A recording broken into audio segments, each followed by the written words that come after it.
Everyone. So finally నాకు Tirupati vlog చేయడానికి time దొరికింది. ట్రిప్ నుంచి వచ్చాక అందరం సిక్ అయిపోయాం. వెదరు, వర్షాలు ఇవన్నీ ఎఫెక్ట్ కొట్టేశాయి.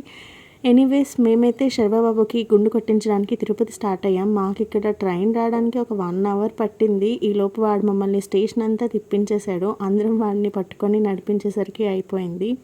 ఇంకా ట్రైన్ ఎక్కాక ఏముంది, పిల్లలు ఫస్ట్ చూడగానే కంగారు అయిపోతారు కదా. సో వాడిని అడ్జస్ట్ చేసుకొని, వాడిని ప్యాంపరింగ్ చేసుకొని, వాడిని కూల్ చేయడానికి సగం టైం పట్టేసిందనమాట.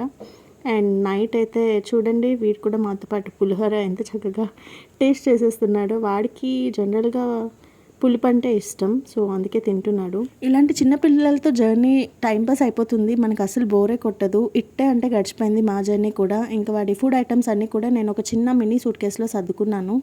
అండ్ వాడికి ఫుడ్ పెట్టడానికి నా తిప్పలు చూడండి. ట్రైన్లో వెళ్ళేటప్పుడు వాడు చాలా అల్లరి చేశాడు ట్రైన్లో, బట్ వచ్చేటప్పుడు ఓకే, అంత అల్లరి లేదు. మేబీ ఈ జర్నీ ఇదంతా అలవాటైంది అనుకుంటా, అందుకే అప్పుడప్పుడు పిల్లల్ని బయటికి తీసుకెళ్తూ ఉండాలి.